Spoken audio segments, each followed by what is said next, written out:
So we probably started working with the Mangatapuku stream maybe about 8 years ago. And actually started off with a group of boys who needed something extra at lunchtime, a bit of supervision, something positive for them to do. And it kind of snowballed from there. So one of my teacher aides, Joe, he got really involved with those boys, and then it quickly turned from 4 or 5 kids to 10 to 15, and now he's just got a crew that he kind of cycles through that go down there, I'd say 3 or 4 times a week. The original plan was just to clean out all the rubbish. He pulled out shopping trolleys, like actual rubbish. There was a part of a car engine, tyres, just all sorts of junk.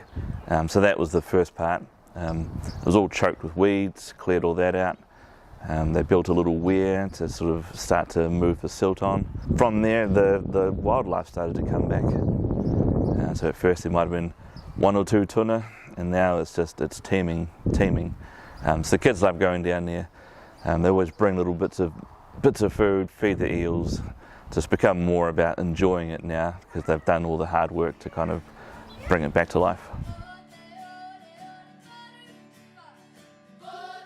We got here about half an hour ago, and what we've done is we actually started taking all the weed out of this creek, because what we noticed is that the water was stagnant and wasn't flowing. So me and the boys had a bit of a hui. We decided to come down, and our first point was clear a channel up the middle there, move all that stagnant water, get rid of all the yuck. And then when we conquered that, we're going to start working our way into the reserve. We just can't wait to get into it.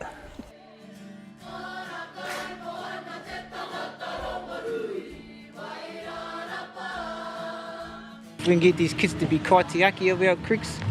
Later on they might flow on to their kids, and you know, like I said, if we can get the kids to take, our tamariki to take ownership, it's got to be good for the whole community. And you see our boys down here, they're keen as, they just want to come down here, and they're moaning to me it's only every Thursday at this creek, but we go to our creek and we do that 2 or 3 times a week.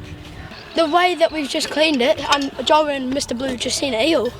I'm sure just see something shoot across there, and then he goes, oh, and then we look down the end there and we seen this, and we were so ecstatic. We were stoked, because if there's one, there's got to be more. Mum and Dad have to be in there somewhere. So that's made our day. That's really made our day that we've just done that, and we've noticed what we come to see. And yeah, no, we're stoked. We're actually stoked, eh? So happy.